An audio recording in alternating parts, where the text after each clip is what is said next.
Moving on to the shelves which hold books by the living, the narrator finds that women are currently writing nearly as many books as men, and that they are not only novels. There are books on all sorts of subjects which a generation ago no woman could have touched.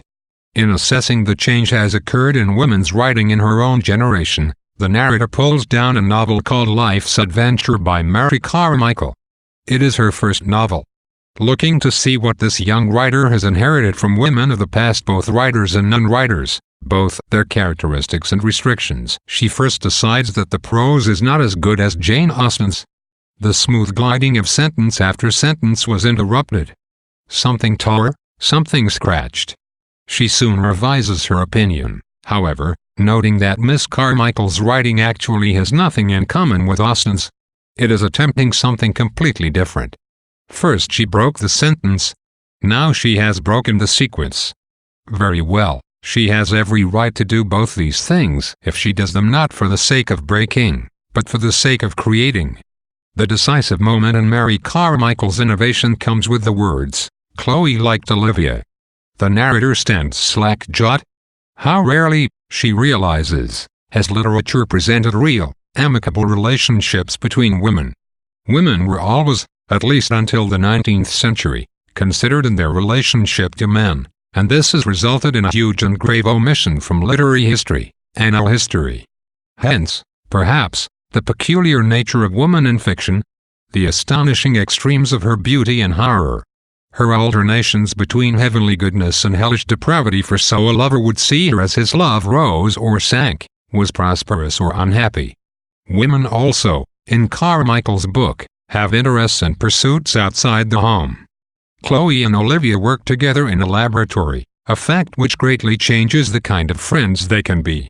The narrator begins to think that an important transition has occurred, for if Chloe likes Olivia and Mary Carmichael knows how to express it, she will light a torch in that vast chamber where nobody has yet been. The real, unrecorded experience of women in solitude has been so little handled that its expression will stretch the existing resources of the English language. Mary Carmichael will have her work cut out for her, the narrator fondly acknowledges. She does not represent the culmination of the literary development Woolf has in mind, for she will still be encumbered with that self-consciousness that keeps her in the realm of the nature novelist rather than the contemplative artist. She will have to learn not only to tell the truth about women, but also to tell, gently and without rancor, that bit of truth about men that has gone untold because it is what they cannot see in themselves. But if Miss Carmichael does not have the genius of Austen or Eliot, the narrator observes, she has certain advantages not just as a person but also as a writer unknown to them. Her writing shows no rancor against men, and no resentment against her situation in life. Fear and hatred were almost gone, or traces of them showed only in a slight exaggeration of the joy of freedom.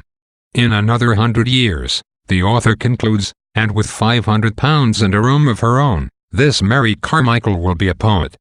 Mary Carmichael is the literary heir not only to the great women writers discussed in the previous chapter, but also the descendant of all those other women whose circumstances I have been glancing at. Yet she takes on something very different than they would have attempted.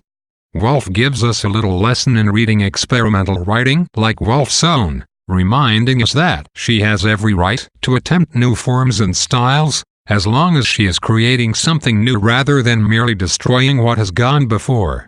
Carmichael represents Woolf's take on the state of women's fiction in her own historical moment.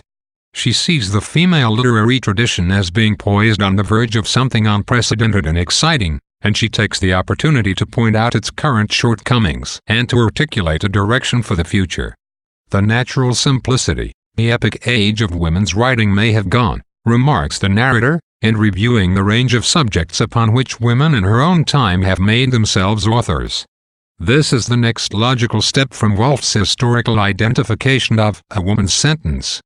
Although she draws attention to the idea that there is a natural way for women to write, a distinctive woman's sentence, for example, she is also open to the idea that even that naturalness may be historically contingent. As women change, and as their social roles and circumstantial realities evolve, what is natural to them will presumably change as well. Such a change will indeed be for the better, she may begin to use writing as an art, not as a method of self-expression. When this happens, will there still be such a thing as a woman's sentence? Woolf imagines so, for she wants to preserve the richness of difference between men and women. But it must be as flexible and evolving as women themselves. Women have a creative power that differs substantially from that of men, one that has found expression, even in bygone ages, in non-literary ways. Education, she argues, should bring out those differences rather than enforcing similarity, and so acknowledge and enhance the richness and variety of human culture. For we have too much likeness as it is.